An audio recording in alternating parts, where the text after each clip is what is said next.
کچھ دنوں بعد عرب کا جرہم نامی قبیلہ وادی غیر ذی زرع میں آ کر آباد ہو گیا اور حضرت ہاجرہ حضرت اسماعیل کو لے کر سکون کی زندگی گزارنے لگیں۔ اب حضرت اسماعیل بڑے ہو رہے ہیں، جوانی کی دہلیز پر قدم رکھ رہے ہیں اور اس قابل ہو رہے ہیں کہ ماں باپ کی خدمت کریں، والد کا ہاتھ بٹائیں، ان کے کاموں میں شرکت کریں، مگر اللہ کو تو کچھ اور ہی منظور تھا۔ حکم ہوا کہ اے ابراہیم، امتحان کی تیاری کرو، خود بھی تیار ہو جاؤ اور اپنے لخت جگر اسماعیل کو بھی تیار کر لو اور ان سے کہہ دو کہ ہماری راہ میں اپنی جان کی قربانی پیش کریں۔ اے مسلمانوں، ذرا سوچو تو صحیح، کس کے ذبح کا مطالبہ کیا جا رہا تھا؟ حضرت ابراہیم سے کس چیز کی قربانی طلب کی گئی تھی؟ کسے قربان کرنے کہا گیا تھا؟ وہ بیٹا بڑھاپے میں جسے حضرت ابراہیم نے اللہ سے مانگا تھا، وہ لاڈلا جو آنکھ کا تارا تھا، وہ فرزند جو بڑھاپے کا سہارا تھا، وہ نیک بخت لڑکا جو ماں کا جگر پارا تھا، وہ لخت جگر جسے حضرت ہاجرہ نے بے آب و گیا وادی میں پالا تھا، وہ نور نظر جس سے حضرت ابراہیم کی بے شمار امیدیں وابستہ تھیں، وہ چہیتا جو گلشن ابراہیمی کا تنہا ایک پھول تھا، وہ ہر دل عزیز بیٹا جو اس خاندان کا ہونہار چشم و چراغ تھا، اسی آج قندیل کو بجھانے کا حکم دیا گیا تھا۔ آج انہی صفات کے حامل حضرت اسماعیل کی قربانی کا مطالبہ کیا گیا تھا۔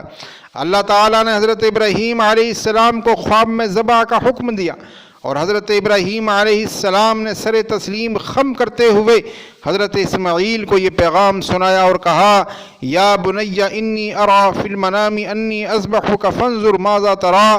اے میرے پیارے، اے ہاجرہ کے جگر پارے، میں نے خواب دیکھا ہے کہ راہ خدا میں تمہیں ذبح کر رہا ہوں، اللہ کے راستے میں تمہیں قربان کر رہا ہوں، تمہارا کیا خیال ہے؟ غور و فکر کر لو، تمہاری کیا رائے ہوتی ہے؟ سامعین کرام، کلیجے پر ہاتھ رکھ کر سوچیے اور قربان جائیے، اس فداکاری اور جانثاری پر عبرت حاصل کیجیے، باپ بیٹے کی اس اطاعت شعاری سے۔ پتہ ہے آپ کو حضرت اسماعیل نے کیا جواب دیا؟ انہیں معلوم تھا کہ میرے والد نبی ہیں اور نبی کا خواب بھی سچا ہوا کرتا ہے۔ انتہائی وقار و سکون کے ساتھ فرمایا، یا ابت افعل ما تؤمر، اے ابا جان، آپ میرے رائے کیوں معلوم کر رہے ہیں؟ اللہ نے جو آپ کو حکم دیا ہے اسے کر گزریے، اللہ کے حکم کی تعمیل کیجیے، اور رہا میرا مسئلہ تو ستجدنی انشاءاللہ من الصابرین، میں اف تک نہیں کروں گا، انشاءاللہ آپ مجھے صابر و شاکر پائیں گے۔ کیا کہا؟ سعادت مند بیٹا جھک گیا فرمان باری پر، زمین و آسماں حیران تھے استطاعت گزاری پر، عجب بشاش تھے دونوں رضائے رب عزت پر، تأمل یا تذبذب کچھ نہ تھا دونوں کی صورت پر۔ حضرت ابراہیم علیہ السلام اپنے وفا شعار بیٹے کا جواب سن کر مطمئن ہو گئے اور حضرت اسماعیل کو لے کر قربان گاہ کی طرف روانہ ہو گئے۔ ادھر حضرت ابراہیم علیہ السلام نکلے اور ادھر شیطان حضرت ہاجرہ کے پاس پہنچا اور حضرت ابراہیم کے خلاف انہیں بھڑکانا چاہا۔ بیٹے کی قربانی کا حوالہ دے کر ان کے دل میں حضرت ابراہیم کے متعلق نفرت و کدورت پیدا کرنے کی کوشش کی، مگر جب وہاں سے ناکام ہوا تو حضرت ابراہیم کے پاس پہنچا اور کہنے لگا، میاں کہاں جا رہے ہو؟ بیٹے کو قربان کرنے؟ ذرا غور تو کرو، بھلا کوئی باپ اپنے بیٹے کو قتل کرتا ہے؟ یہ اللہ کا کیسا حکم ہے؟ دنیا میں آج تک کسی کو ایسا کرتے ہوئے دیکھا ہے؟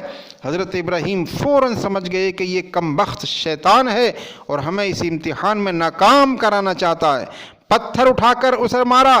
شیطان نے پھر آ کر بہکانا چاہا، حضرت ابراہیم نے دوبارہ پتھر مارا، پھر وہ آیا اور اس بار بھی حضرت ابراہیم علیہ السلام نے اسے مار بھگایا۔ اللہ تعالیٰ نے حضرت ابراہیم کے اس عمل کو قیامت تک کے لیے زندہ اور باقی رکھا۔ حاجیوں سے پوچھیے، آج بھی انہیں رمی جمار کرنی پڑتی ہے۔ بہرحال حضرت ابراہیم علیہ السلام مقام ذبح پر پہنچ گئے، حضرت اسماعیل کو لٹایا اور چھری تیز کرنے لگے۔ مسلمانوں، عجیب سما تھا وہ، زمین بھی خاموش تھی، آسمان بھی ساکت تھا، چرند پرند خاموش تھے، ہواؤں نے چلنا بند کر دیا تھا، کلیوں نے چہچہانا چھوڑ دیا تھا، ساری مخلوق حیران و ششدر تھی کہ کیا ہونے جا رہا ہے۔ زمین سہمی پڑی تھی، آسمان ساکت تھا، بیچارہ نہ اس سے پیشتر دیکھا تھا یہ حیرت کا نظارہ۔